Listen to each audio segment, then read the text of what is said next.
நான் ஜபா Juliet dietician SRM global ஹாஸ்பிட்டல்லேருந்து உங்ககிட்ட பேசுகிறேன். உங்கள் எல்லாருக்குமே தெரியும் ஹோட்டல் ஃபுட் வந்து ஆபத்தானது. உங்களுக்கு இன்னொரு விஷயம் தெரியுமா? வீட்டில் செய்கிற சாப்பாடு வகைகளும் ஆபத்தானது தான்.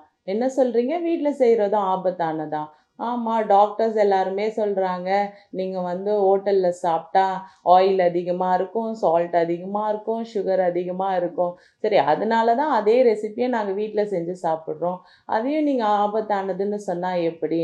ஆமாம், எந்தெந்த உணவு வகைகளில் அதிக எண்ணெய், அதிக சர்க்கரை, அதிக உப்பு சேருதோ அது எல்லாமே நம்ம உடல்நிலைக்கு வந்து ஆபத்தானது தான். ஏன்னா அதுதான் நமக்கு சுகர், பிபி, அப்போ இப்போதைக்கு ரீசெண்டாக பார்த்தீங்கன்னா டீனேஜ் பிள்ளைகளுக்கும் நிறைய மார்பிட் ஒபிசிட்டி வந்து வராங்க. ஸோ அதனால் நிறைய பிசிஓஎஸ் ப்ராப்ளம், பிசிஓடி ப்ராப்ளம்ஸ்லாம் வந்து டீனேஜர்ஸ் வந்து இப்போதைக்கு ரீசெண்டாக ஃபேஸ் பண்ணுறாங்க. இது நான் மட்டும் சொல்லலை, ஐசிஎம்ஆரும் என்ஐஎன்ஓ அவங்க வந்து உணவின் வழிகாட்டின் பிரகாரமாக இந்த ஸ்டடீஸை பண்ணி வந்து சொல்கிறாங்க. அப்போ நாங்கள் என்ன தான் சாப்பிட்றதுன்னு சொல்லி நீங்கள் நினைக்கிறீங்களா?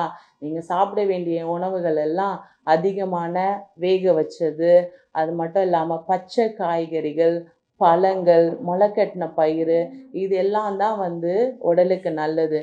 எண்ணெயில் போட்டு பொரிச்சதோ, வறுத்ததோ, உப்பில் ஊறினதோ நம்ம நாக்குக்கு வந்து இனிமையாக இருக்குமே தவிர அது நம்மளுடைய உடலுக்கு வந்து ரொம்பவே ஆபத்தானது.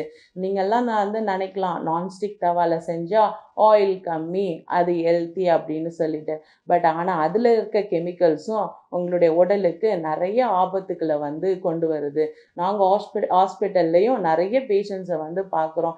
எல்லாருமே எங்ககிட்ட அட்வைஸ் கேட்கும்போது, மேம் நாங்கள் வந்து இப்போ ஆயிலி ஐட்டம்ஸ் ரொம்ப எடுக்கிறது இல்லை, நாங்கள் வந்து நான்ஸ்டிக் தவா யூஸ் பண்ணுறோம் அப்படின்னு சொல்லிட்டு. அந்த நான்ஸ்டிக் தவாவும் ப்ராப்பரான வழியில் நீங்கள் யூஸ் பண்ணலைன்னா ஸோ அதில் உள்ள கெமிக்கல்ஸும் நிறைய வந்து உடல் பாதிப்புகளை தருது. கேன்சர் போன்ற கம்ப்ளைண்ட்ஸ் வந்து வருது. அது மட்டும் இல்லாமல் நான் ரொம்ப வந்து ரைஸ் பேஸ்டு எடுத்தாலும் அதுவும் வந்து உடலுக்கு பாதிப்பை தருது.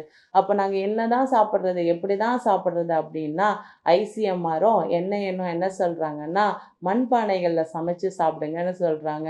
என்னது இந்த காலத்தில் மண்பானையில் சமைச்சு சாப்பிட்றதா? அதை வீட்டில் வைக்கிறதுக்கே ஒரு இடம் வேணும்னு சொல்லுவீங்க. நம்ம உடல் வந்து நல்லா இருக்கணும் அப்படின்னு சொன்னால், நம்மளோட லைஃப் ஸ்டைல் ஹெல்த்தியாக இருக்கணும் அப்படின்னு சொன்னால், நம்ம வந்து மண்பானை உணவுகளை வந்து சமைச்சு சாப்பிட்றது ரொம்பவே நல்லது. அதுலேயும் அவிச்சது, வேக வச்சது, பச்சையான காய்கறிகள், முளைக்கட்டின பயிர்கள், நட்ஸ் அண்ட் சீட்ஸு தினந்தோறும் நம்மளுடைய உணவுகளில் சேர்த்துக்கிறது இன்னுமே நல்லது. அது மாத்திரம் இல்லாமல் நம்ம காய்கறிகளை வந்து நம்ம சமைக்கிறோம். அந்த காய்கறிகளையும் ரொம்ப நேரம் நம்ம வந்து வேக வைக்க விடக்கூடாது. அப்படி வேக வச்சோம் அப்படின்னா அதில் உள்ள வாட்டர் சால்யுபிள் விட்டமின் எல்லாமே போயிடும். நம்ம நினைப்போம் நிறைய வந்து வெஜிடபிள்ஸ் எடுத்துக்கிறோம் அப்படின்னு சொல்லிட்டு. சத்தே இல்லாத வெஜிடபிளை எடுத்து என்ன பிரயோஜனம்? அதனால் ப்ராப்பரான ஹேண்ட்லிங்கும் சேஃப்டியும் வந்து குக்கிங் மெத்தடில் ரொம்பவே வந்து இம்பார்ட்டன்ட். தேங்க்யூ.